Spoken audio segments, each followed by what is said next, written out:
ngayon, puro palandian ang kanta. Kaya sa mga kabataan, marami na ang tanga. Mga sabik na sabik, magpakita sa madla ng kanilang mga selfie nakatibak lang at bra. Gustong gusto niya na masabihang maganda ng mga kalalakihang naglalakihan ng mata. Pagkat halos lahat, nais siyang makana. Kakagluta ang putina, daig pa ang kana. Marami-rami na rin siyang mga sinamantala. Mga parokyano niya na nakapila sa kanya. Mapapatanong ka na lang ng tigasan ka, lalo na kapag nakapitan ka na niya. Pag tinitigan mo siya malapitan sa mata, magugulat ka sa FB lang pala siya maganda. Ikaw na yan noon pa man mula na pinanganak ka. Di ka liberated, malandi ka talaga. Para lang makabili ng mga gamit, ikaw ay walang kaba na magpagamit. Kung kani-kanino ka na lumalapit, kahit na kaninong patali may kumagapit. Malandi, malandi, malandi ka. Malandi, malandi, malandi ka. Mapipe, mapipe, mapipera. Nakape, nakape, nakapila. Ilong gawa suso, kasi yan daw ang puso. Ang dami-dami nyo na lang iyan, nakakabobo magpo-photoshoot. Pero puro Photoshop, fame war ng Instagram, nanlilimos ng double tap. Yayayain si lolo na mag-check-in tapos sex. Matik na ang kapalit nun, iPhone X. Sabay selfie niya sa sipig, lagi bago, best. Tapos hashtag, feeling lucky, I'm so blessed.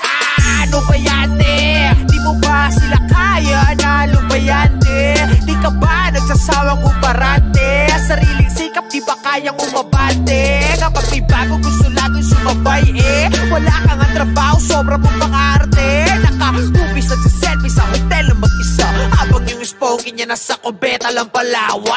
Para lang makabili ng mga gamit, ikaw ay walang kaba na magpagamit. Kung kani-kanino ka na lumalapit, kahit na kaninong patali may kumagapit. Malandi, malandi, malandi ka. Malandi, malandi, malandi ka. Mapipe, mapipe, mapipera. Nakape, nakape, nakapila. Mga short mo, literal na pek-pek short. Pag nabasto sa Facebook, pagre-report. Natripan lang naman nila sexy pic mo. Sanay ka naman, kunwari pang sensitive to. Kita pwet post, galit pag nabastos. Binastos to yung pic niya, nalabas sauce. Sorry naman, matino ka pala.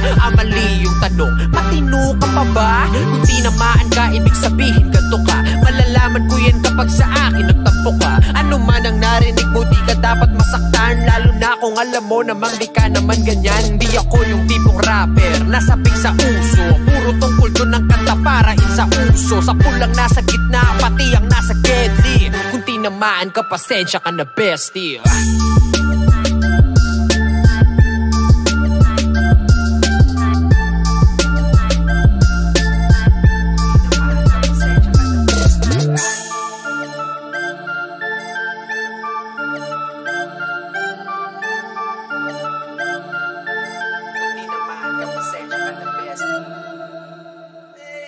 Nagkakatol, si pala na-record. Mag-pour. Hindi na-record, jag. Totoo?